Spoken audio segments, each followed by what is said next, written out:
Namaste. My name's Gayatri and it's time for our sunrise meditation. We're going to be going through some mindfulness today, of course some breathing, which we always start with, and we're going to be practicing some japa meditation on beads and some kirtan and spiritual wisdom. So very full morning and really wonderful, so you'll enjoy this.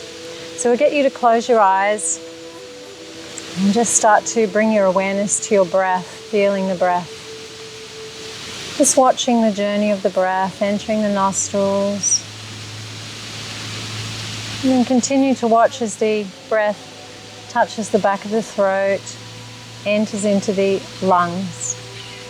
And watch as the lungs expand and then contract as the air moves back out, touches the back of the throat, up through the nostrils and back out. And slowing the breath down, we want a nice slow breath. Slowing the breath down helps to trigger the parasympathetic nervous system or the relaxation response.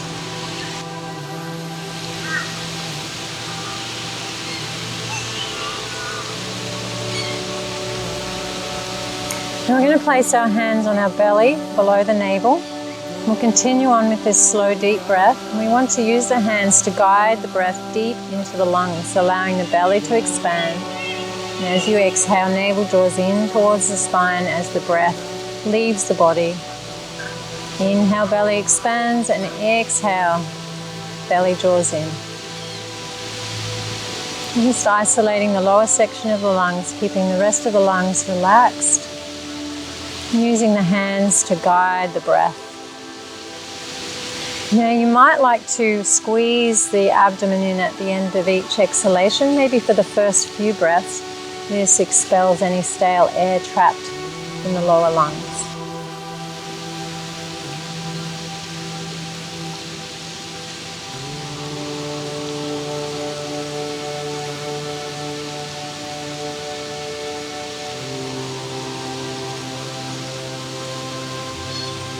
And take one more into the lower lungs.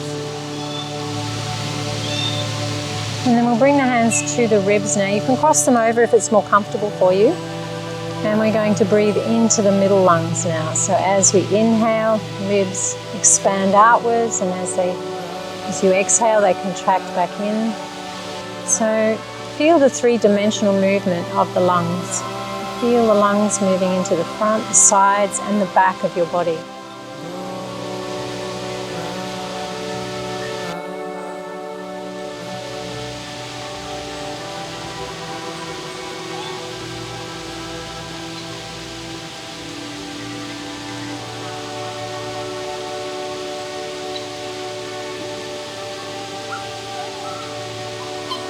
Three more breaths into the middle lungs.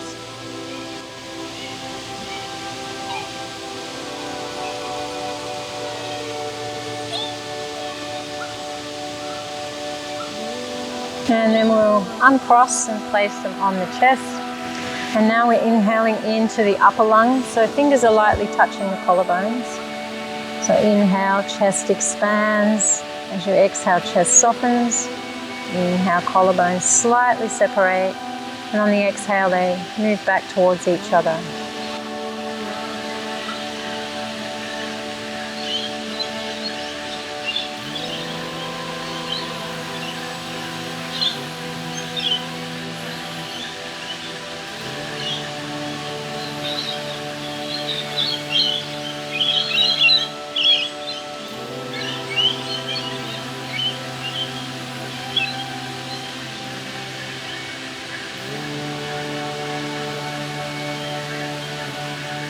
Take one more breath into the upper lungs. And we'll place one hand onto the center of the chest and the other hand below the navel. And we're going to join all three breaths now. And this is known as a complete yoga breath. So we want to fill the lungs from the bottom to the top and empty them from the top to the bottom. So you can think of it, the lungs as being like a balloon or a cup. When you fill the cup, it fills from the bottom to the top. When you empty the cup, it empties from the top to the bottom. So inhale, belly expands, then ribs, then chest, Exhale, chest softens, ribs draw in, navel draws in.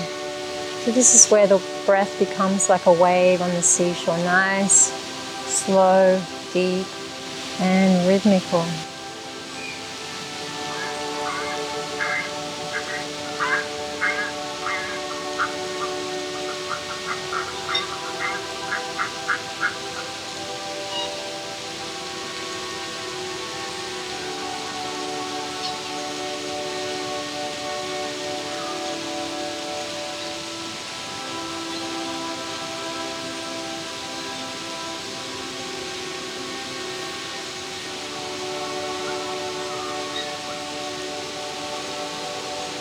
And take 3 more of these deeply relaxing breaths.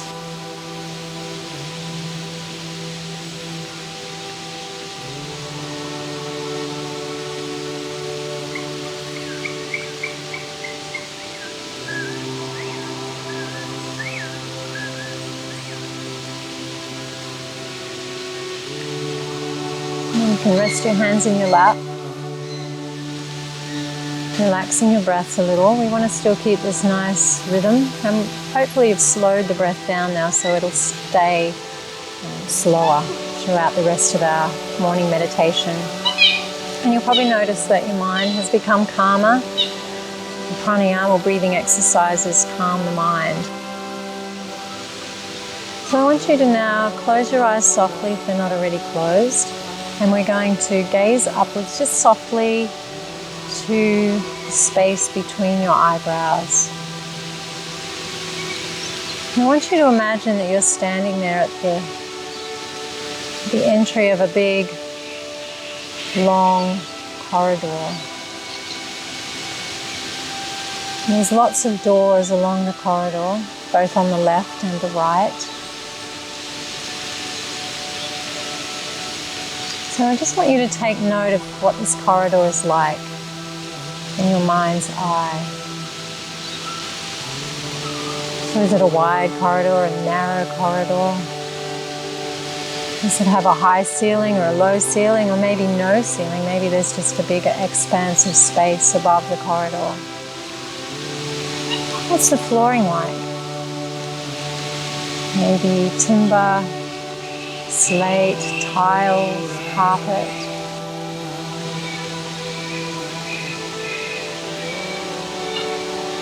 Take note of the color of the corridor. And the different doors, are they all painted different colors, or maybe they're made of wood?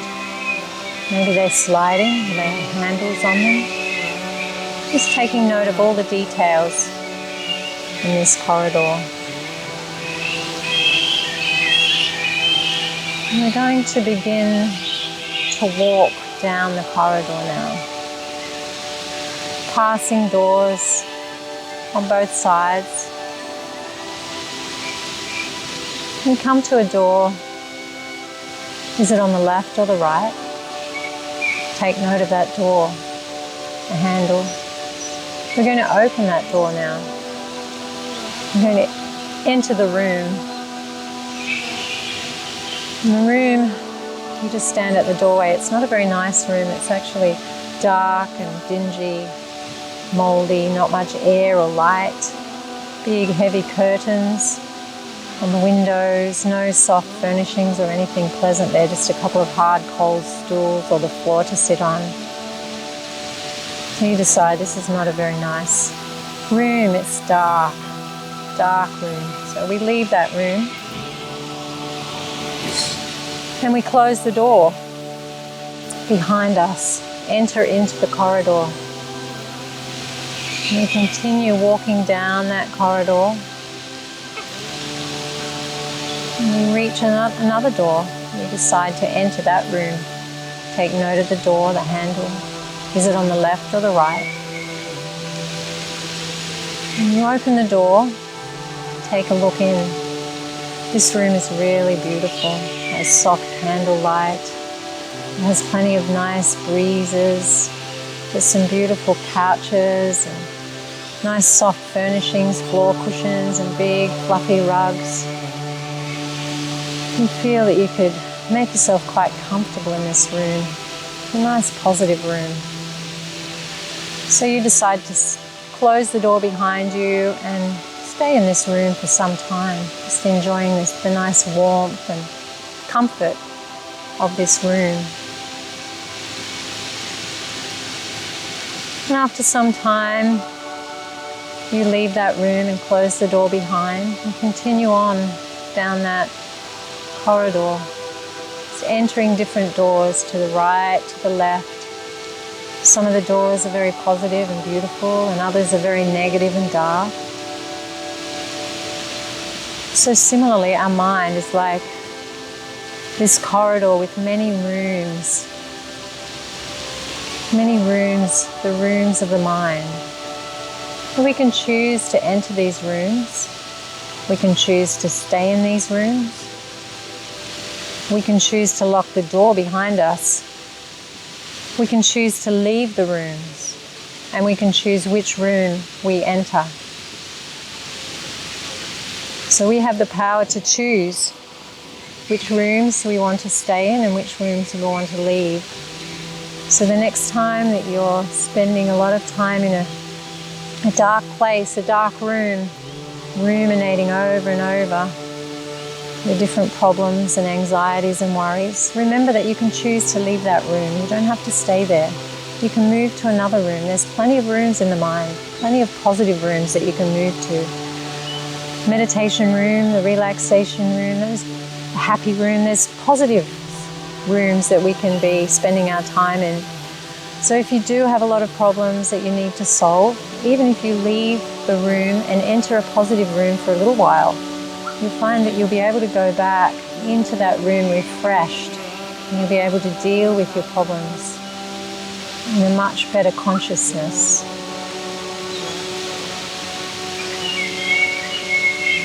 So it says in the Bhagavad Gita that the mind can be our worst enemy or our best friend. And if we spend too much time in these dark, negative rooms, then we're making our mind our enemy. By placing our mind in these positive meditation rooms, we actually start to make friends with our mind, and we can live a much more peaceful, harmonious life. And if we're peaceful, we're happy.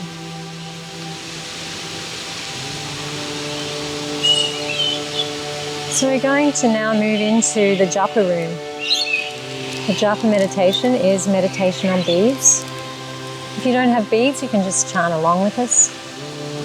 So I've got a set of beads here. This is just a nice little half set of beads. We're going to place our fingers on the bead next to the head bead. The head bead has a little tassel on it. Traditionally, we use the middle finger and the thumb, but there's no hard and fast rules. And you can move the bead a lot, or you can just hold the bead. Using more senses in our practice helps to keep our mind on our meditation. Our mind will go to where our senses are being used. So we'll start on the bead next to the head bead, and we're going to say the mantra Hari Bol, Nitai Gaur, Hari Bol. And then we're moving to the next bead, Hari Bol, Nitai Gaur, Hari Bol. And we're going to continue on moving from one bead to the next until we move all the way around back to the head bead once again. So with mantra meditation, man means mind, and tra means to draw away. So a mantra is to draw your mind away from your worldly worries and place it in the spiritual realm, place it on these spiritual sounds. And the more you place your mind on these spiritual sounds, the more your mind will take on the qualities of these spiritual sounds. So we'll start now. I'll say the first bead and you can join in whenever you feel comfortable doing so. Try to keep your mind on the sound. If your mind wanders off, which it will do, the mind is pretty crazy, just keep bringing it back. We need to train the mind, so this is a great way to begin that training. Bring the mind onto the sound vibration, hold it within your mind. And when you're practicing your meditation, we're not only removing the negatives, those thoughts and worries and anxieties, but we're adding a positive to our mind. So it's a twofold mission, removing the negatives and adding a positive. So we're taking our mind off our worries and placing it on these beautiful sacred sounds descending from the spiritual realm. Hari Bol, Nitai Gaur, Hari Bol.